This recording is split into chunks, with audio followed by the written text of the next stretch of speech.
Akwụkwọ Jenesis isi nke 14. O ruo n'ụbọchị nke Amrafel bụ eze Shaịna, na nke Ariok bụ eze Elasa, na nke Chedaloma bụ eze Elam, na nke Tidal bụ eze Goyim, na ha buru agha megide Bira bụ eze Sodom, megidekwa Biasha bụ eze Gomora, na Shaịna bụ eze Adma, na Shemiba bụ eze Zeboyim, na eze Bila nke ahụ bụ Zoa.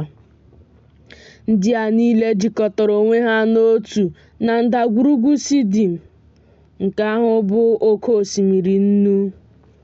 Afọ 12 ka ha fere Chedaloma. N'afọ nke 13 ha wee nupụ isi. N'afọ nke 14 Chedaloma wee bịa, ya na ndị eze ndị ya na ha yikọrọ. Ha tigbuo Refaim na Ashterot Kaim na Zuzim n'ime Ham, na Imim n'ime Shave Kiriataim, na ndị Hoa n'ugwu ha bụ Sia, ruo Eperan nke dị n'akụkụ ọzara. Ha wee chigharịa bịa En-Mishpat nke ahụ bụ Kedesh, tigbuo ndị bi n'ọhịa niile nke ndị Amalek, tigbuokwa ndị Amọrait ndị bi na Hazazọn Tema, eze Sodom na eze Gomora, na eze Adma, na eze Zeboyim, na eze Bila nke ahụ bụ Zoa, wee pụọ doo agha n'usoro imegide ha n'ime ndagwurugwu Sidim, imegide Chedaloma bụ eze Ilam, na Tidal bụ eze Goyim, na Amrafel bụ eze Shaịna, na Ariok bụ eze Elasa, eze anọ megide eze ise ahụ. Ma ndagwurugwu Sidim bụ naanị olulu nke bitumen. Ndị eze Sodom na Gomora wee gbalaga daa n'ebe ahụ, ndị fọdụrụ wee gbalaga n'ugwu. Ha wee chịrị akụ niile nke Sodom na Gomora na ihe oriri ha niile laa. Ha chịrịkwara Lọt na akụ ya laa, bụ nwa nwanne Abram, n'ihi na ya onwe ya bi na Sodom. Onye gbapụrụ agbapụ wee bịa gosi Abram bụ onye Hibru na ya onwe ya bi n'etiti osisi terebint nke Mamre, bụ onye Amọrait, nwanne Eshkol na nwanne Ana.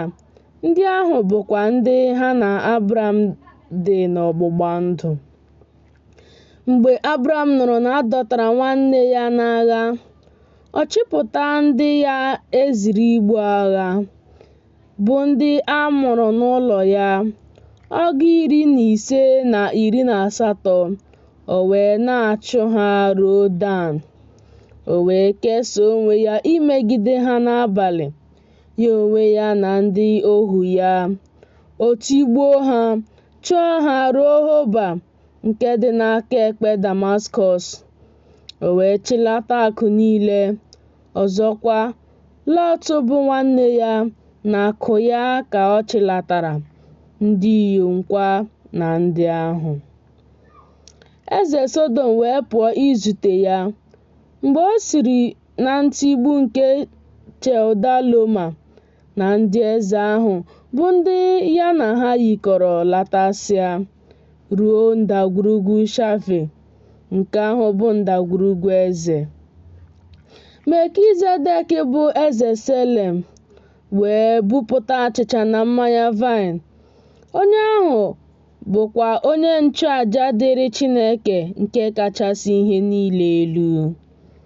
O wee gọzie ya sị, onye a gọziri agọzi ka Abram bụ site n'aka Chineke nke kachasị ihe niile elu, bụ onye nwe eluigwe n'ụwa. Ọ bụkwa onye a gọziri agọzi ka Chineke nke kachasị ihe niile elu bụ, onye haworo ndị a na-akpagbu gị nye n'aka gị. O wee nye ya otu ụzọ n'ụzọ 10 n'ime ihe niile.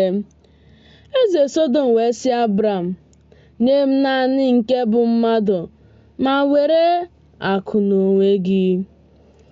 Abram wee sị eze Sọdọm, eweliwo m aka m nye Jehova bụ Chineke nke kachasị ihe niile elu, onye nwe eluigwe n'ụwa, na m agaghị ewere ihe ma ọlị n'ime ihe ọbụla nke ị nwere, site n'ọghọ wee ruo eriri akpụkpọ ụkwụ, ka ị wee ghara ịsị mụ onwe m emewo Abram ka ọ bụrụ ọgaranya, ka ihe ọbụla ghara ịdịrị m, naanị ihe nke ụmụ okorobịa ndị a riri, na oke nke ndị ikom ahụ mụ na ha yikọrọ jee, Ana na Eshkọl na Mamre, ka ha onwe ha were oke ha.